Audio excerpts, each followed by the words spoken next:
Hola, ¿cómo están? Soy Héctor Alejandro Quintanar y esta es mi colaboración semanal para Sin embargo. Esta ocasión la titulo Vargas Llosa, el último cruzado letrado de la derecha. Y planteo lo siguiente. Como ya se ha expuesto en estos días por múltiples voces, nadie puede dudar de la calidad literaria del premio Nobel peruano Mario Vargas Llosa.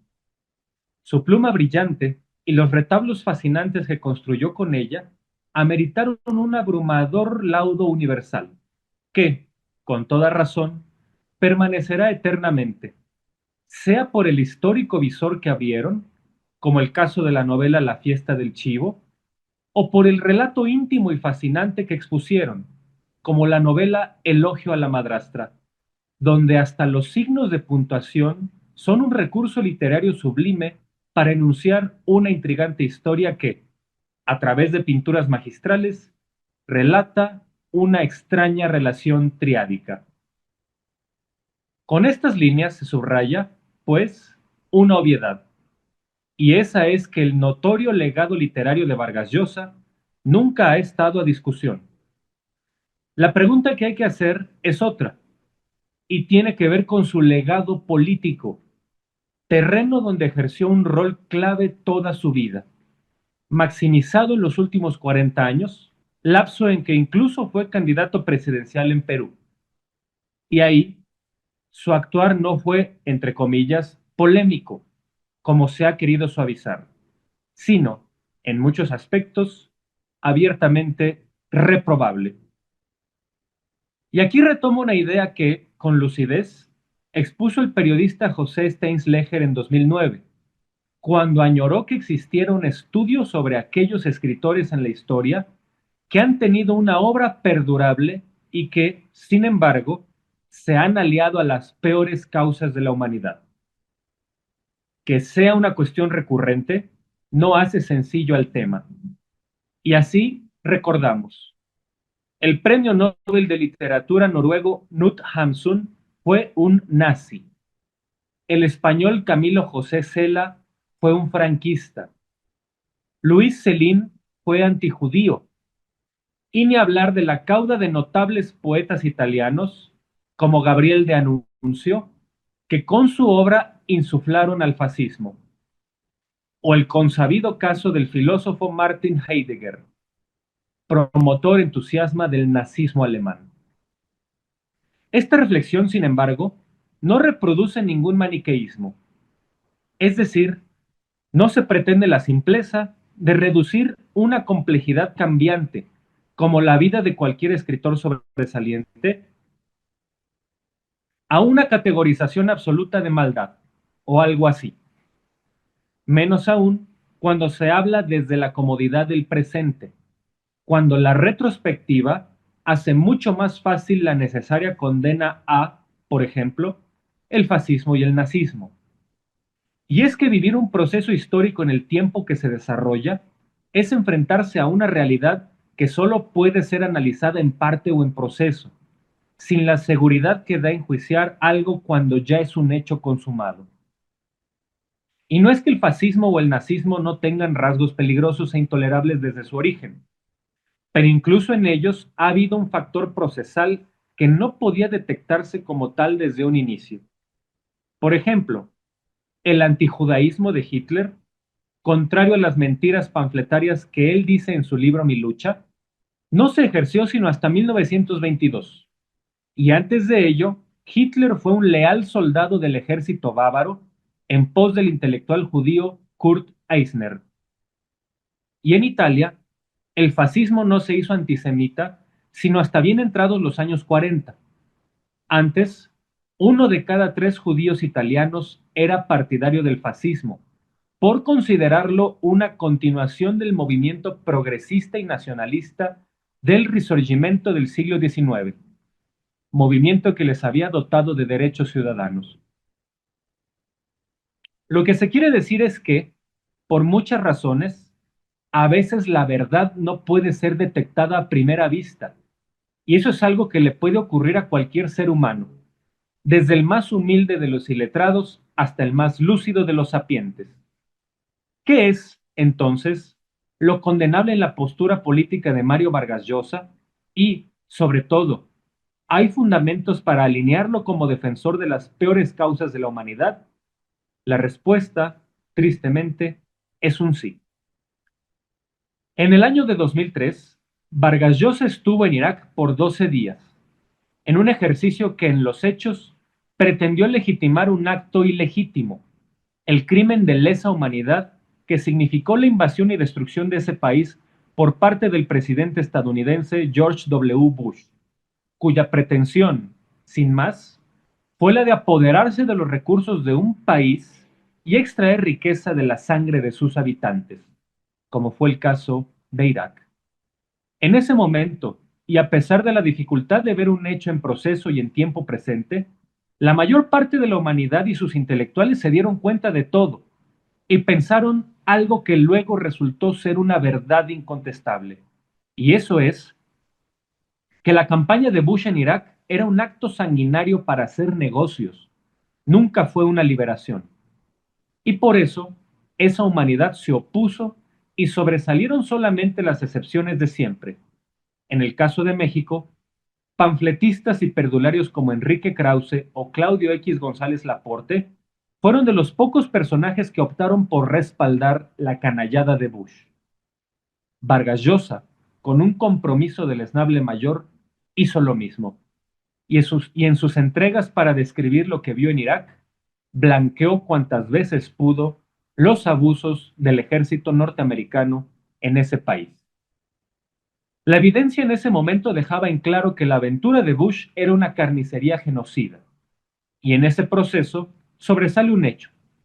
El 26 de mayo de 2004, el periódico New York Times publicó un editorial donde reconoció, en un mea culpa implícito, haber engañado a sus lectores con información errónea, al secundar acríticamente la justificación central de la invasión de Bush, al decir que era necesario agredir a Irak porque ahí había, entre comillas, armas de destrucción masiva, que, por supuesto, nunca se encontraron. El caso fue siempre una farsa inhumana, y Vargas Llosa prestó su pluma para legitimarla. Algunos, como el New York Times, se dieron cuenta tarde, otros nunca. Más episodios posteriores dejaron en claro la catadura política del escritor peruano.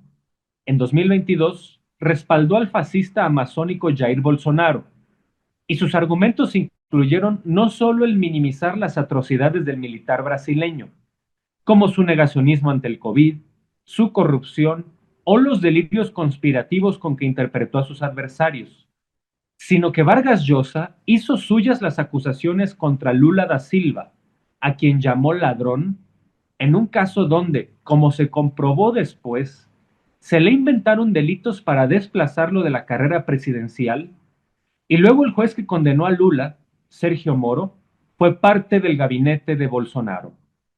Así, Vargas Llosa respaldó una canallada autoritaria, como la siembra de delitos a un adversario político. Misma cuestión en Colombia, donde Vargas Llosa apoyó a Iván Duque y al impresentable Álvaro Uribe, una especie de Calderón colombiano, hoy acusado formalmente por fraude y sobornos, bajo la premisa de que sus adversarios de las izquierdas padecían de una especie de filtración ejercida por el ejército venezolano. ¿Y las pruebas? Inexistentes. Como inexistentes fueron cuando en 2006 el diputado panista Iván Cortés, hoy miembro del fascistoide Frente Nacional por la Familia, acusó más o menos de lo mismo a la candidatura de López Obrador en aquel año en México.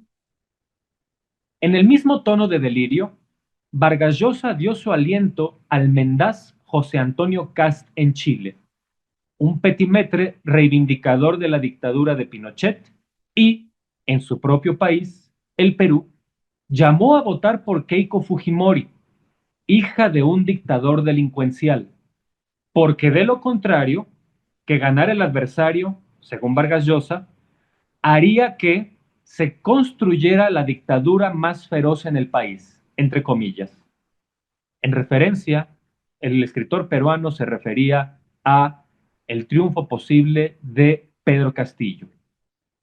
Cabe decir que, luego del efectivo triunfo de Castillo, el presidente peruano Castillo fue acosado desde el día uno y pese a las decenas de cambios de gabinete que hizo para tratar de mediar con la derecha de su país, ésta perpetró una destitución ilegítima contra el mandatario, tras apenas un poco más de un año de gobierno.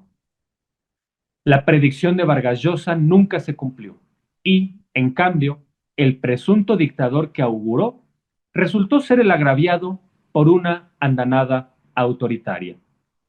En México, Vargas Llosa fue un persistente del absurdo. En marzo de 2018, señaló que un triunfo de López Obrador en esa elección sería, entre comillas, un retroceso. Y poco después, cuando se consumó la victoria del tabasqueño, acusó que los ciudadanos mexicanos, entre comillas, votaron mal. Poco faltó para que el Nobel peruano reprodujera la necesidad antidemocrática de restringir el voto a la gente, como han hecho en México personajillos iletrados y violentos como Francisco Martín Moreno, el mismo que llamaba a quemar vivos a militantes de Morena en el Zócalo. En 2021, en una entrevista con el porro impresentable Carlos Loret, Vargas Llosa mantuvo el tipo de argumentos estomacales con el que interpretó la realidad mexicana, al asegurar, como si fuera un lector de mentes, que estaba seguro de que López Obrador se quería reelegir, cosa que desde luego no tenía la menor evidencia y nunca pasó. Y es una acusación que, por cierto, nació en México 20 años atrás, cuando en octubre de 2002, el sinarquista fanatizado Salvador Abascal Carranza acusó exactamente lo mismo a López Obrador y con el mismo respaldo de evidencia que Vargas Llosa, o sea, absolutamente nada. ¿Qué llama la atención de que el Nobel peruano coincidiera sistemáticamente tantas veces con las ultraderechas más obtusas de la región? Aquí es donde va el corazón de la discusión. La condena a Vargas Llosa no es a su posición a la derecha, no es a su conservadurismo, no es a su respaldo a tales o cuales candidatos presidenciales. En la historia de América Latina y de México, como lo ejemplifican Lucas Alamán o Castillo Peraza, ha habido personajes de derecha que, desde una ilustración determinada, han sabido exponer con lucidez y honestidad intelectual sus posturas conservadoras. No, el problema con Vargas Llosa es otro, y ese es que, para defender sus posiciones públicas, recurrió persistentemente a mentiras siniestras que luego fueron sustento de movidas absolutamente antidemocráticas o incluso de lesa humanidad. Pasó con la sangre de los iraquíes en 2003, pasó con el injusto golpe de Estado preventivo y antidemocrático contra Lula, pasó con la inexistente dictadura de Pedro Castillo, pasó con el delirio de la presunta reelección de López Obrador. Así, es falso que al político Vargas Llosa se le rechace por derechista. Al contrario, se le rechaza por las falsedades graves que pergeñó o secundó, que le lavaron la cara a personajes que han hecho daños incalculables a la humanidad, como Bush, o a la democracia, como las derechas más rancias de la región. A él, al legado sobresaliente literario de Vargas Llosa, va como siamés deforme el grotesco legado político del Nobel peruano, a lo cual se suma una preocupación andante. Con el fallecimiento del marqués arequipeño, cosa que suena tan ridícula como el Mesías tropical, se va el último cruzado letrado de las derechas en América Latina. Y eso no es un halago. Si así de equivocado era el ideólogo letrado, como Vargas Llosa, es de alarmar lo que queda.